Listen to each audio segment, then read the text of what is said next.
పవన్ కళ్యాణ్ మరొక నెలన్నర రోజుల పాటు ఏపీలో గెస్ట్గానే ఉంటారు. అప్పుడప్పుడు వచ్చి ముఖం చూపించి పోతారు. కానీ ఆగస్టు తర్వాత పూర్తిగా ఆంధ్రప్రదేశ్ రాజకీయాల్లో దృష్టి పెట్టాలి అనే నిర్ణయానికి జనసేన అని వచ్చినట్టుగా ఆయన సన్నిహితులు చెబుతున్నారు. ఆయన చాలా కాలంగా ఆంధ్రప్రదేశ్ పరిణామాల మీద, ఆంధ్రప్రదేశ్లో రాజకీయాల మీద అంటీ ముట్టనట్టుగా సాగుతున్నారు. అప్పుడప్పుడు రావడం, ఏదో కార్యక్రమంలో కనిపించడం, మళ్ళీ స్పెషల్ ఫ్లైటు హెలికాప్టర్లో తిరిగి మళ్ళీ హైదరాబాద్ చేరిపోవడం, ఇదే ఆయన వ్యవహారంలా మారిపోయింది. ఇలాంటి తరుణంలో ఆగస్టు తర్వాత పవన్ కళ్యాణ్ రాష్ట్ర వ్యాప్తంగా 60 అసెంబ్లీ నియోజకవర్గాల మీద దృష్టి పెట్టబోతున్నారు అంటూ జనసేన పార్టీ అధికారికంగా లీకులు ఇస్తుంది.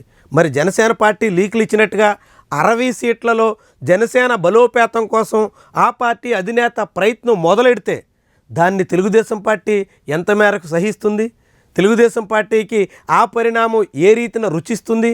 సొంతంగా జనసేన బలపడే ప్రయత్నమే చేస్తే అది అనివార్యంగా తెలుగుదేశం పార్టీకి సెగపెడుతుంది, తెలుగుదేశం పార్టీకి నష్టాన్ని తెస్తుంది. జనసేన పార్టీ ఎంత బలపడితే అంతగా అది టీడీపీకి చేటు తెచ్చే అంశం అన్నది సుస్పష్టం. అనేక రకాలుగా జనసేన బలపడడం టీడీపీకి చాలా రకాలుగా చిక్కులు తెస్తుంది. కాబట్టి ఇంతకాలంగా జనసేన పార్టీ బలోపేతం మీద పవన్ కళ్యాణ్ దృష్టి పెట్టడం లేదు అనే మాట వినిపిస్తుంది. కానీ ఇప్పుడు ఆగస్టు తర్వాత బహుశా సెప్టెంబర్ నుంచి పవన్ కళ్యాణ్ నేరుగా రంగంలోకి దిగి పార్టీని బలోపేతం చేయడం కోసం శ్రద్ధ పెడతారు అంటూ ఆ పార్టీ అధిష్టానం చెబుతున్నట్టుగానే సాగితే దాన్ని టీడీపీ సహిస్తుందా?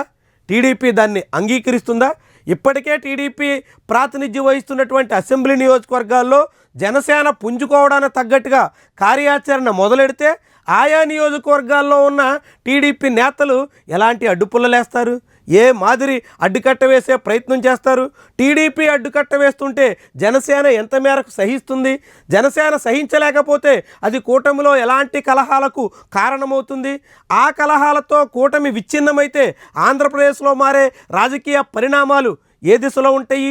ఇలాంటి అనేక రకాల చర్చలకు ప్రస్తుతం జనసేన పార్టీ చేస్తున్నటువంటి లీకుల తీరు సంకేతాన్ని ఇస్తుంది. ఇది ఆంధ్రప్రదేశ్ రాజకీయాల్లో స్పష్టమైనటువంటి మార్పుల దిశగా ఉంటుందా అనే అనుమానాన్ని కలిగిస్తుంది. వాస్తవానికి పవన్ కళ్యాణ్ ఒకవైపు వచ్చే 15 ఏళ్ళు కూడా చంద్రబాబే సీఎం ఉంటారు, కూటమి కొనసాగుతుంది అంటూ బల్ల గుద్ది మరీ చెప్తున్నారు. కానీ బల్ల గుద్ది చెప్తున్నటువంటి నాయకుడిని ఆ పార్టీ కేడర్ సహించడం లేదు. 15 ఏళ్ల పాటు కూటమి కొనసాగితే ఇక మేమంతా పవన్ కళ్యాణ్ వెంట తిరగడం ఎందుకు, టీడీపీలోనే చేరిపోతే పోయే కదా అనేటువంటి మాట జన సైనికుల నుంచే వస్తుంది. నేరుగా జనసేన పార్టీ సోషల్ మీడియా యాక్టివిస్టులు చాలామంది ఈ మాటను బహిరంగంగా వ్యక్తపరుస్తున్నారు. జనసేన పేరుతో మళ్ళీ తెలుగుదేశం పార్టీ నుంచి అవమానాలు ఎదుర్కోవడం ఎందుకు, నేరుగా తెలుగుదేశం పార్టీ కండువా కప్పుకుంటే టీడీపీ నేతల్లాగే మమ్మల్ని కూడా ట్రీట్ చేస్తారు కదా అన్నట్టుగా కామెంట్ చేస్తున్నారు.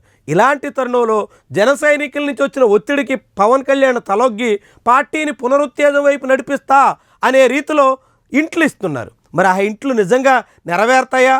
నెరవేరితే టీడీపీ నేతలు సహిస్తారా? టీడీపీ సహించకపోతే జనసేన ఏ దారిని ఎంచుకుంటుంది? ఆ దారి ఆంధ్రప్రదేశ్ రాజకీయాలను ఏ దిశలో మళ్లిస్తుంది?